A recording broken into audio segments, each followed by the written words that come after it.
I do not want to make a video and I do not want to make it in English and definitely not in British. That's sort of the way Christopher Hitchens speaks. Sort of.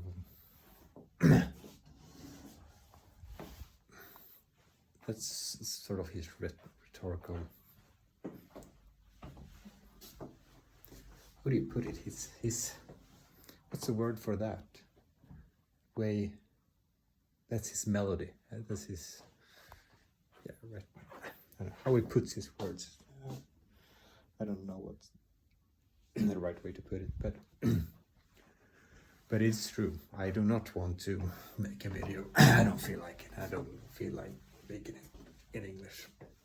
But I figured it's probably what I should do. At least not. It's a quite sensible thing to do. I feel like Hitchens when I speak. It's his way of, yeah, putting his words actually influenced me quite a bit. More than many other. I never really felt so. Well, I have, but that's interesting. Some people, when I hear them, I have much easier to imitate the way they express themselves. It's sometimes in a negative direction and sometimes in a positive direction. And it's not really very correlated with if I appreciate the way they speak, if I like the way they speak. I just happen to emulate, that's the word. Copy. I just happen to copy the way they speak, and I don't know why I copy them. Some people's way of speaking easier than others when it's not correlated with how much I appreciate that way of expressing themselves. So yeah, I don't know why, but I guess perhaps it's sort of akin with, or perhaps their way of expressing themselves have something that's akin or similar in the way I express myself, or something that's I do not know what it is, because since it's not correlated with how much I like the way they express themselves. But it's interesting nevertheless. Actually, Christopher Hitchens, I've listened to him a couple of times earlier. I've listened to him a lot, last couple of days, but yeah, and also today. But, and for those who don't know, he's sort of, what's the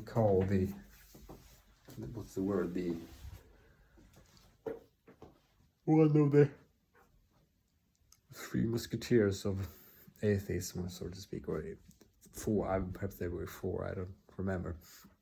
It's usually Richard Dawkins. I think it's Richard Dawkins, Sam Harris, and Christopher Hitchens, and perhaps someone more I've forgotten, but I don't remember if it was a fourth guy. Perhaps it were, but if it were only those three, Christopher Hitchens is actually the only one I've not listened to that much, really, at all. But I knew about it, but and I listened to him at one point, but never really left an impression. Perhaps, I don't know, 2-3 years ago. Perhaps on multiple instances, but not that much really. But now when I discovered what he's saying, and that way he's really, really good public speaker. He's really good with words. He's really, yeah, he is impressive. I think when did I heard that? It was very recently. Was it Sam Harris that said that? I must have read it, because this is like just a week or so ago. but I have no memory at all of listening to a video of Sam Harris recently. I must have read it or something. Perhaps it's on his Wikipedia page, I don't know, but if it was his, perhaps it was someone else. But if it was Sam Harris, he said that, what was it, this said that, no, it was Richard Dawkins who said that if you're invited to a debate with Christopher, what's it called? Christopher Hitchens. Christopher, if you're invited to a debate with Christopher Hitchens, don't accept, or something like that. So he's really a good debater. He's not just a good public speaker, he's really a good debater too. But the only thing I would have hold sort of against him is that I don't think that way of communicating is the way to make someone with irrational convictions change their mind. At least that's my guess, but I also recognize that some people I guess it's true that people are not convinced in the same ways at all the time. Perhaps many similarities perhaps, but I don't think that's at least a guess, even though I think there are many. Yeah, I'm actually divided on that point, because I know that there are many things that,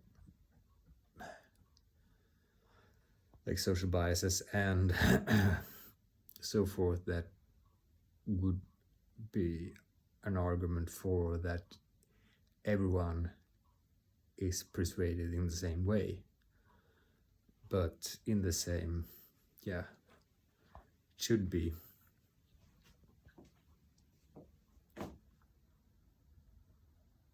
at least similar ways. But even though but it's also obvious that we won't respond exactly the same to all the, for example, all the biases that are presented for us and so forth. But yeah, I'm somewhat critical to his, even though he's really hilarious and he's funny, and he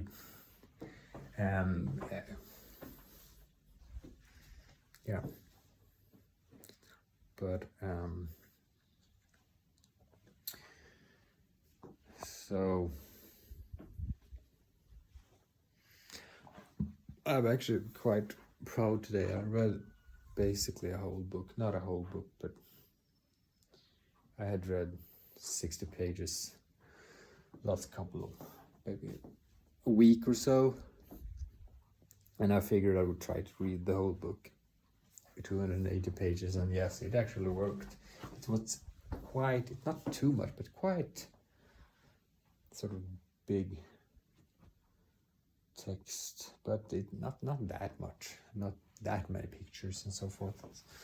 So it was quite, I was surprised that I actually did it, because, and I did speed read and I did sort of,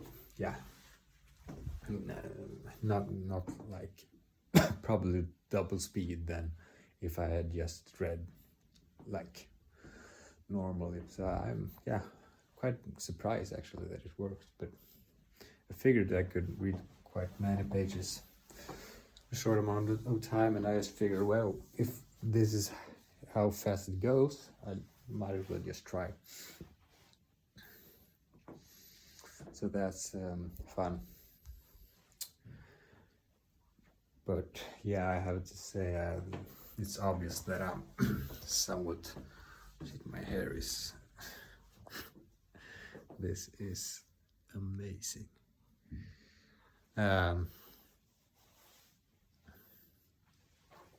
Influenced, but because I've been back and forth a lot about reading, and I've been, I don't know, I've been reading for ever since I stopped studying, even though I've been studying sort of some courses here and there, and I've just read basically from interest, and just not just interest, but just navigate sort of life, wanting to understand what I need to understand and what I need to. But yes, reading books. I've not really read that. I've been disciplined times. I'm usually read perhaps at least half an hour a day or so, but not like 8 hours a day, which I felt at times quite ashamed of not doing, because I know that was the path. Well, I was suspected that was the path forward, just reading 8 hours a day and just pounding in as much knowledge as possible so that I could be as knowledgeable, as knowledgeable as possible, and as influential, because if I don't have knowledge, how would I otherwise be? But first I know what's right, what's good, and what's right, and on the second part, how to make an influence that is good and right and based on knowledge and so forth. So, but I also have a Charlotte Munger talks about that a lot. You have to have the sensibility of, or the sense to just pick out the right ideas, and that's something that I think a lot and I write a lot, and that's sort of been my defense for not perhaps reading all the time, because I do reflect really, I would hope, really deeply about the things I do read.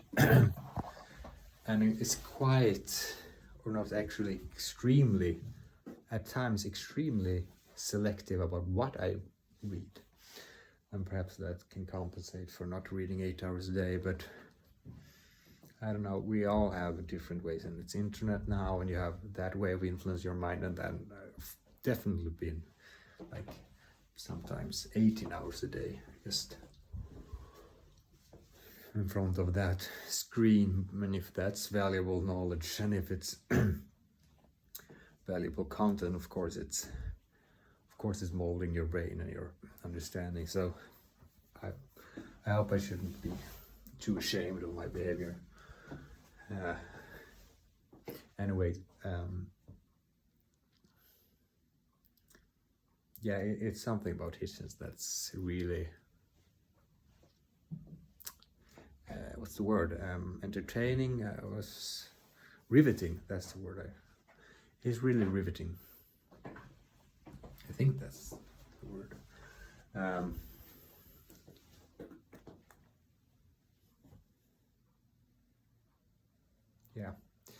And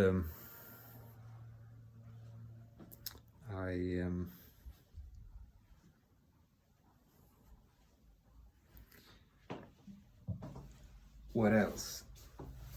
I read, by the way, the book I read was just it's a book by a woman. I think it's We Have a Deal. I think it's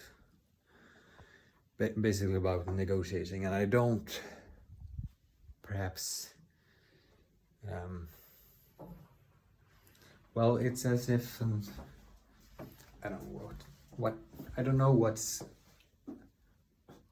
productive to say about the book,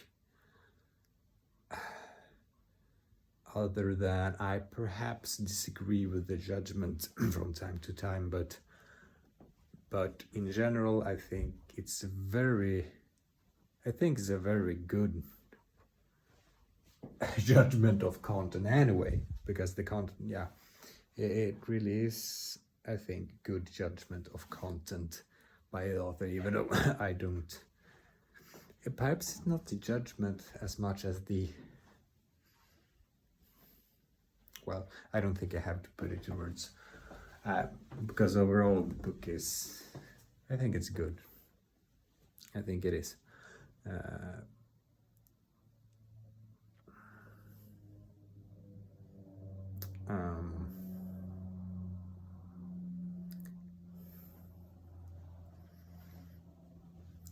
It does not give me sort of deeper understanding. That's not that type of. It's a book with. Could you say practical understanding? It's. Yeah, it's just valuable content, and it's science-based. You could just, even though she does not say that it is. Yeah. I think she says that it's research backed. Yeah, she actually does. But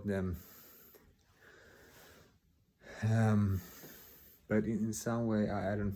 Yeah, and perhaps I'm misled by the fact that it's written in a way that's sort of common. It's with a sort of wide public, and it's not written by an academic. It's written by someone who's been by a businesswoman. So negotiated by mainly, not only business. Perhaps I think it's not. I'm not sure it was basically business anyway. I think it was mainly business she was involved in, but she was involved in, beside an organization, also some. I don't remember, some organizational negotiations and so forth. But yeah, so perhaps that's why I'm fooled to think, or perhaps that's, I mean, my impression is not that it's deep or not. And when I say deep, it's not many complicated words. It's not the impress, like there are different ways to impress people, and perhaps I have to confess that if someone has very wide language and fancy words, academic words, and way of putting sentences together, you, like for example, if Christopher Hitchens or Charlie Munger would write a book,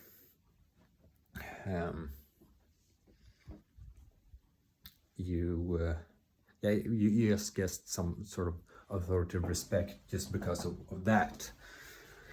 But I don't think that's the only reason. I perhaps wouldn't label this as sort of deep and contribute to a lot of understanding. But I also I have a difficulty in sort of understanding exactly what it is that makes me perhaps not classify it as something that contributes to a lot of understanding, because it still does. Perhaps it's also because of some of the exactly those points that would contribute the most to my understanding is actual things I've already read, and perhaps then that's why, I don't know, it is hard to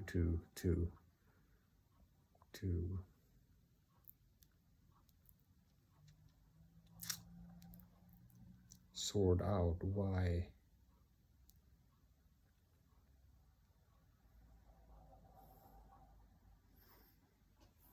I'm not sort of,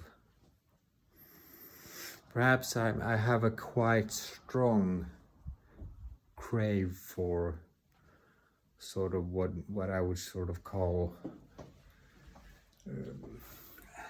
cultural,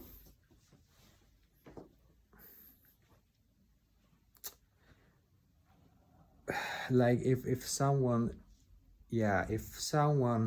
strikes me as extremely well read in general, and then becomes the fancy words and so forth, but it doesn't have to be overcomplicated text just because of that, but just well read and references to, and also sort of character, which is, and I don't mean character, that's even harder to, because that's still a woman with quite much, would you say, pondus, or well, that's a Swedish word. Is it the English word? So no, that's not the thing. It's yeah, I mean, there are many ways to sort of develop traits that's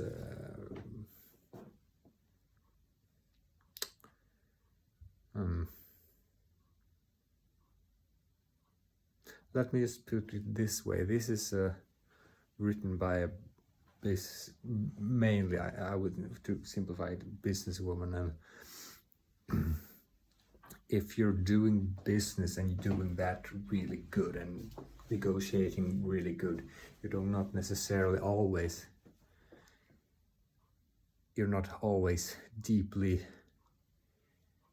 embedded in a lot of literature and well read, even though I would guess she's probably a bit, but I perhaps I contrast her to, and I would say the same about, for example, and just to point out, it's not about this is a woman. I have another sales book, and I would say the same about that book. And that's quite common. I'm a business book. I mean, there are a lot of business books and a lot in business that people successful in business that's not necessarily focused on being sort of wise or well read or have an academic understanding, or even not even a sort of cultural, what would you say, cultural anchoring and sort of, well, this is really a deep subject, but what you could say is, well, culture is something that's evolving, and it's, for me, it's always been a sort of, I shouldn't say merit, but something that resonates with me on an emotional level, very positively, when it's when someone, I feel as if someone is culturally influenced from not only our present time, but also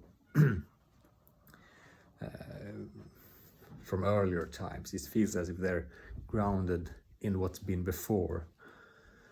And I know, and perhaps it's one of my weaknesses for, like, for conservatism, even though I don't like to pick sides when it comes to preferring conservatism before liberalism and so forth. But that's, it's just something that resonates with me on an emotional level. And since an emotion, it can't really be an absolute argument for why it should be good. I mean, some things feels good, and it's not good just because of it feels good, but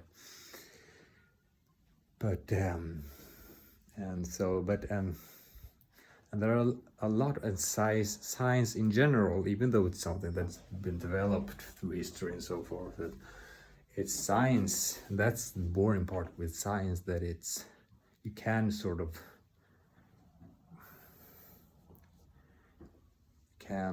you can disentangle it from its historical, cultural sort of, and sometimes it's even necessary, because if you wouldn't, you would be biased, perhaps. Like, for example, with religion, you could say that. But at the same time, I would also argue that many of those things, cultural things, and this is a classic conservative argument, that many of those things serves as making people constructive and perhaps even making better science and so forth. So it's really hard to disentangle all those things, in the same way as if those bad parts in the world that needs to be flushed out, old things that need to be flushed out, is perhaps an argument for those cases against conservatism and so forth. But and this is what I was saying, or even judging her as a conservative or non-conservative or liberal. That's not at all what's in my mind, really. I just do not feel any sort of cultural connection to the text. So I'm just trying to understand my impression of of it and what it means, because I don't think it's trivial. But at the same time, there are lots of like modern texts that would perhaps make me very motivated to read also. And into a certain quite satisfying degree she does still too, because it makes me read the whole book actually. So I think it's quite something that she does really good. And perhaps I don't know, but there are so many ways, like there are a lot of tips in negotiation and so forth, but I also do think that it is in general pleasing and comforting to listen or read someone who sort of can put it, that's confident in when they write. And yeah, I don't know what I am trying to do here, but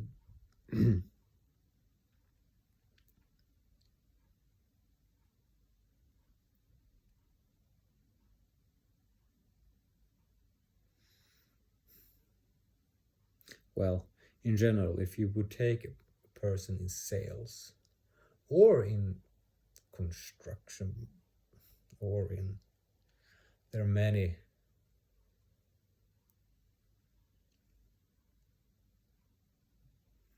it's not what people usually do for a living, and also sort of super intellectuals. And I have a craving for that, but I try to read that quite a much and have tried. But so that's perhaps why and what I am contrasting this book, for example, against. And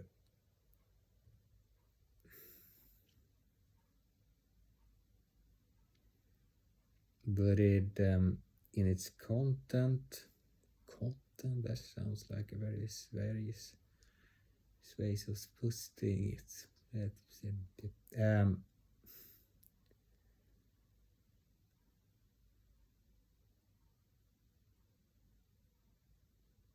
Yeah, anyway.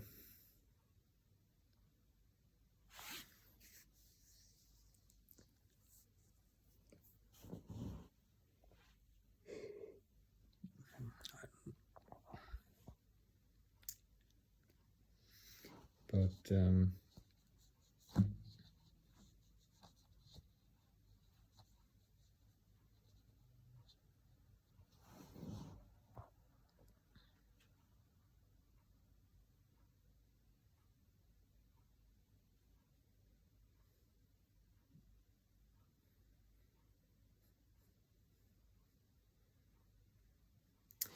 and one reason that I perhaps sort of respect that so much with sort of that intellectual traits and so forth, and perhaps why I also sort of have a craving for almost have what you call a hope of seeing and sort of seeing that in business as well, is perhaps because of just someone like Charlotte Munger, but because it's like doing business. A businessman that's executing on something really good is for me, yeah, and businesswoman is for me absolutely impressive, even though they might not perhaps be intellectually.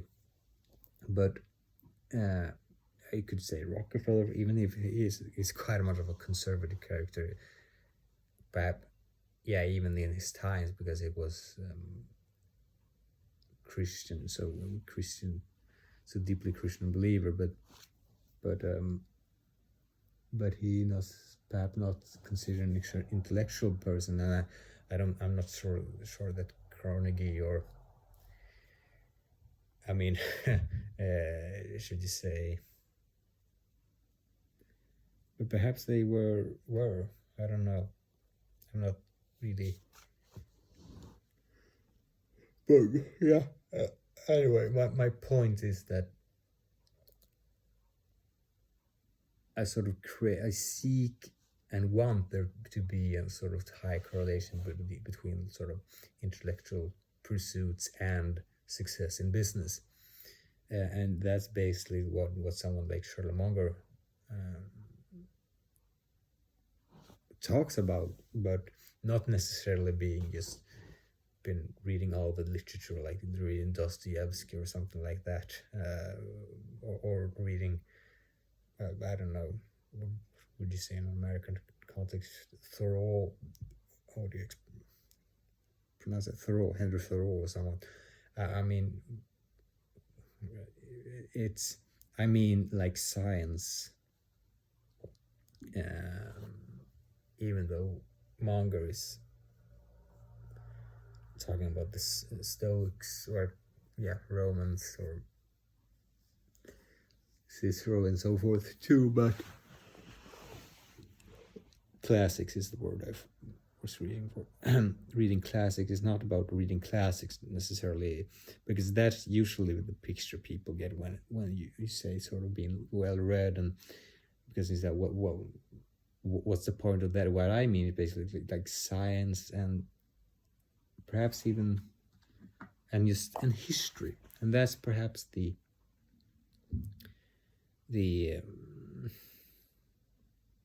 missing link sometimes, because history is so much psychology and is so much understanding. History really gives you understanding of what all this is. Like, we're living in a society, and we're living in, and for me it's perhaps now I'm quite harsh. I don't want to be hard on all type of books that's written without this sort of what I'm trying to, but it's as if something is missing. If no, I forgot what I was about to say, but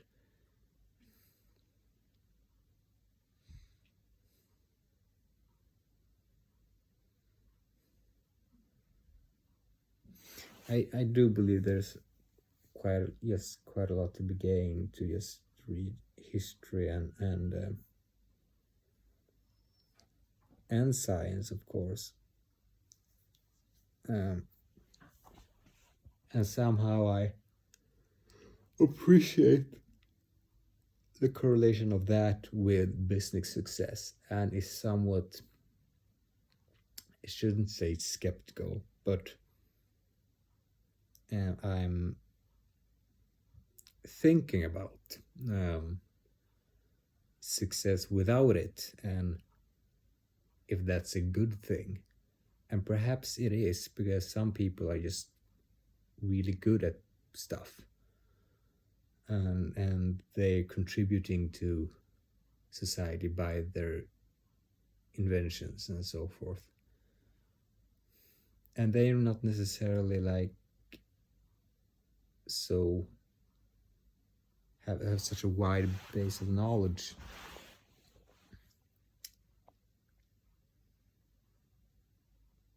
But perhaps that's the way the world has to be. But yeah, it's a cultural thing, and it's so many.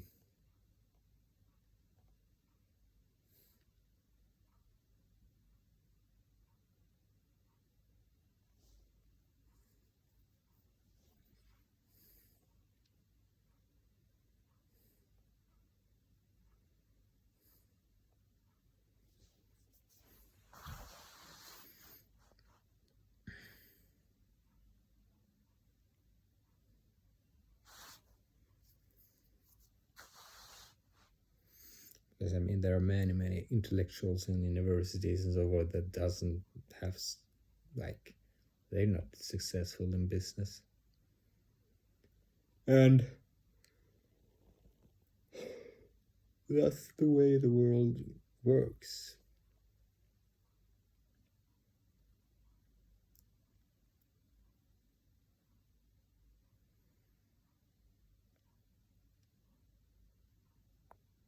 And it is quite odd, really, but it's interesting. I actually want. What is like in university? If you sort of what is it in first principles, really? What is it? I do not have time to answer that. I realized today, but it is really an interesting question. And what's business?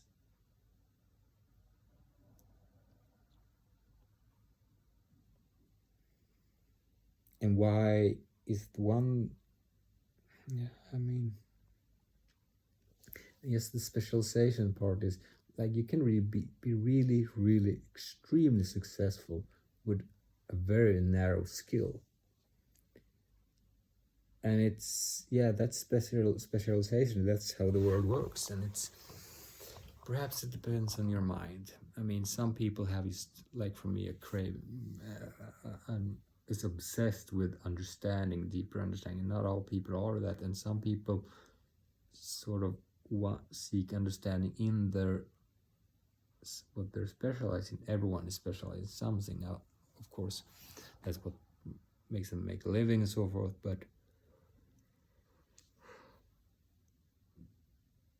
I guess it's just some people do it and other people do other stuff. No, but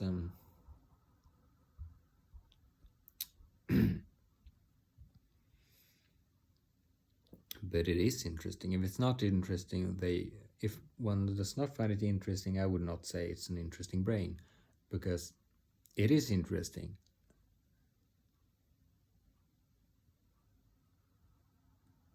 To think about what is really a university, what is the economy, and just understanding. Like for me, I still don't think I understand money. Well, I do think I understand it. I do think I understand it in the effects of people and how people behave. But just to give, despite my like education and how I've been, things I've been reading, like how money and inflation, and then of course I understand inflation, like in the way most people say they understand inflation when they understand inflation. But what does it mean, and what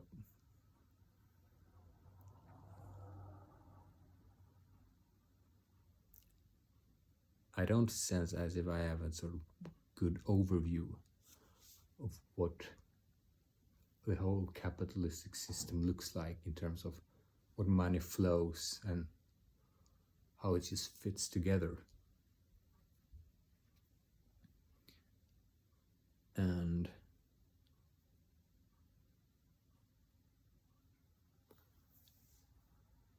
but the important part is, of course,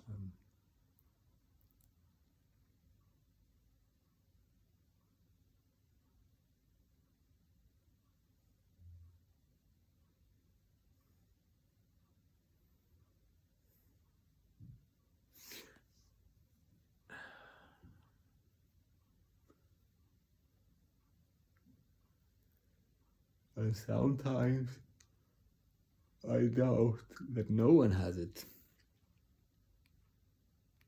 But I do think some people have some pieces of the puzzle about that I don't have. But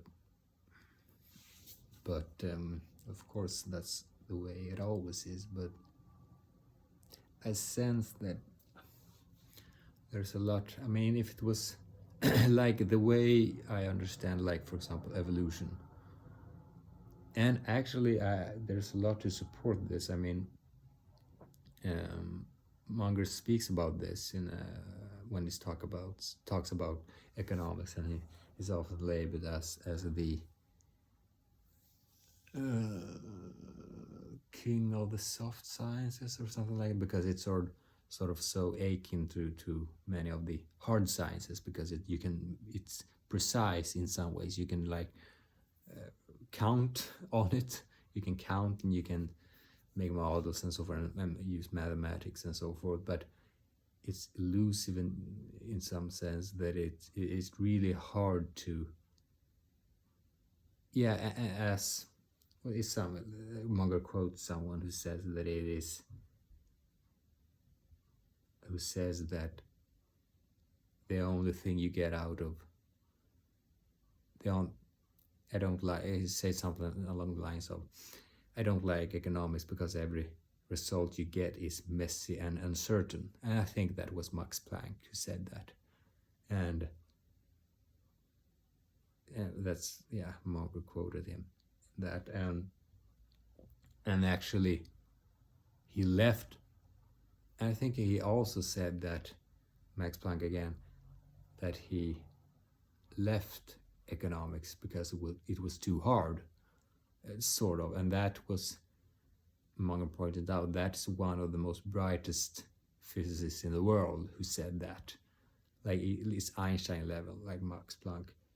And that does not mean that economists are super bright. Well, they might be, but it's more of a that it's so hard to get an overview and really understand everything in its fundamentals. So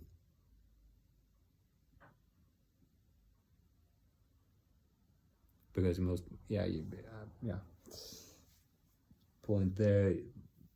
one point there is just that, just so it's not misunderstood. I mean, physics is extremely hard, like in terms of analytical skills, and those people dealing with that says that about economics. That doesn't. It means that it's not to say that economics is harder than physics, or it depends on what you mean, but usually the analytical rigor that's necessary to understanding is perhaps sort of selected or directed towards physics instead, because economics is so messy that it's not really comprehensible, so to speak. But Adam Smith may give it a try, and other people, of course, try to understand it. But what I mean is that since it's so messy, it's like, you can say, it's like religion or ideology or many other things, that just because of it is messy, it's easy for a not extremely analytical brain to make assumptions that is felt for that not extremely analytical brain to back up a theory, just because of the, should we say, evasiveness of like in physics, you really have to have what you're trying to explain, you have to explain it in 100%, like while in economics it's so many parts and it's so like connected to psychology, so it just gets messy. And if you put out a theory, you sort of have to be this is a really rude way to put it, but you sort of had to be dumb enough to be blind about all the things that you do not can take into consideration, and just put up a solution that's good enough to produce some types of understanding. And of course it requires a lot of brain power, but it's just a way to put it to, and that's going to be the same way, how no matter how much IQ someone has, like if a physicist gave it a try. And the same thing about psychology, I guess. Also, I don't know, Munger put it this up just about psychology, that it is unavoidable that it's going to be messy, and just one psychological tendency is going to be sort of messed with another one, and it's hard to disentangle them, and just it's going to be a little messy. And I'm wondering if it has to be that in economics. I mean, it's still like you still have to, isn't the point to get more, I mean, do we want, can we understand it without it feeling messy? I'm not sure what he actually meant by that. But yeah. But perhaps you could say the same thing. You could actually say something similar about biology, since there are so many molecules and so on and so forth. But I mean, chemistry is like a lot of molecules. Chemistry, but that's still, we still categorize things bit by bit. And the body and biology, we've also done that.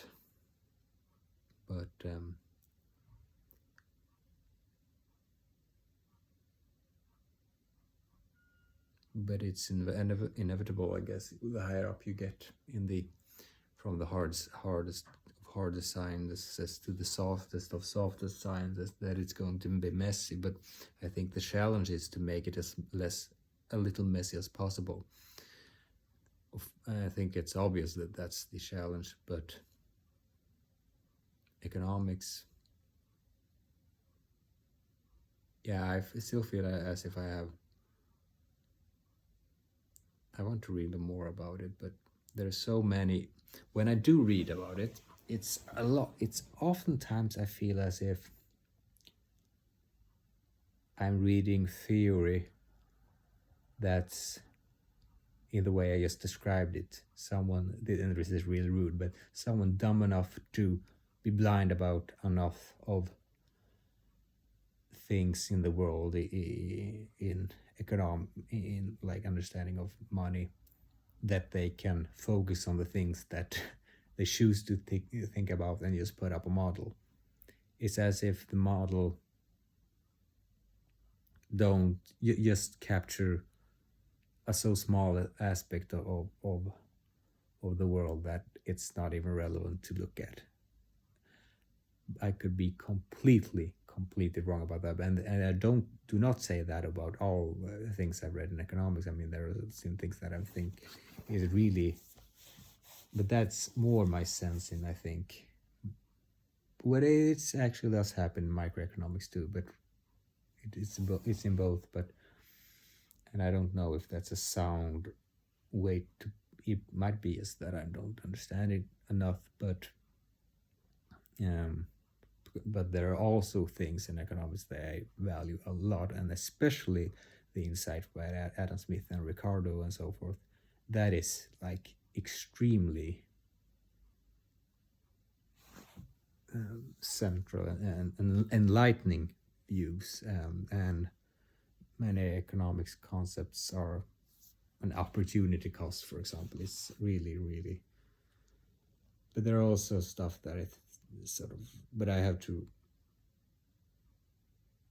go deeper about it in order to say definitely that it's deserving of that rude statement. But yeah, I'll end in that note, my dear.